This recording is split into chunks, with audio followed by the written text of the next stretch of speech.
सगळ्यांना श्री स्वामी समर्थ। तर बघा संध्याकाळचे वाजले आहेत 5 आणि इथे मस्त अशा माझ्या पोळ्या चालू आहेत बघा। इथे आमटीचा मसाला भाजून ठेवलेला आहे। तर तुम्हाला मकर संक्रांतीच्या खूप खूप शुभेच्छा।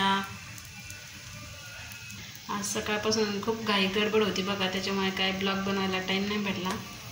तर म्हणलं आज आता एक छोटासा ब्लॉग बनावा मस्त। तर आपली पोळी बघा मस्त अशी फुगायला लागलेली आहे। तर माझ्या मम्मीने मला पोळ्या शिकवलेल्या आहेत बघा। मी खूप लहान होते तेव्हापासून म्हणजे पोळ्या बनवते। तर माझ्या मम्मीने खूप छान मला पोळ्या बनवायला शिकवल्या आहेत। आणि अशा कमी पुरणाच्या पोळ्या मला आवडत नाही बघा, जास्त पुरण भरून मी पोळ्या बनवत असते। मुलं गेले आहेत पतंग उडवायला। आज मुलांना सुट्टी होती दोघांना पण।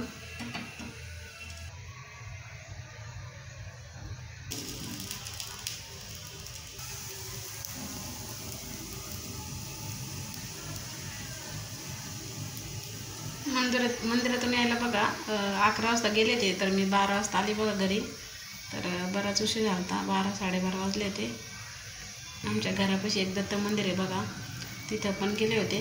आणि बघू शकताय कशी मस्त अशी टम्म फुगलेली आहे पोळी।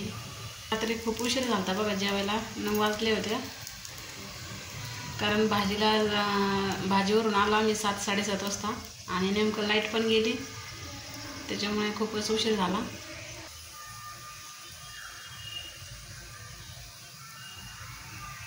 मला पोळ्या लाटायला खूप आवडतात बघा। तर अशा फुगल्या ना तर मूड पण येतो पोळ्या लाटायला। बघू शकताय कशी टम्म अशी फुगली। तर इथे तुम्ही बघू शकताय माझ्या पोळ्या झालेल्या आहेत तुमच्यासंग बोलता बोलता। आणि मस्त अशा पिवळे धमक पोळ्या आल्या आहेत बघा। गहू खूप छान आहे त्याच्यामुळे मग पोळ्या पण मस्त झाल्या। तर आता थोड्या दिवसात आपल्या घरची गहू येतील बघा। आता विकत आणली होती बघा एक गोणी, पण मस्त अशा पोळ्या आल्या त्याला बघा, एक पण पोळी फुटली नाही। इथे मी बघा येळवणी काढून ठेवलं आहे डाळीचं। इथे आता तांदूळ निसून घेतलेले आहेत, आता भात बनवायचा आहे। इथे टाकला आहे भात।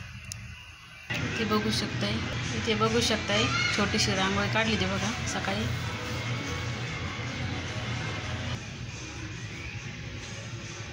अशी पूजा मांडली ती बघू शकताय।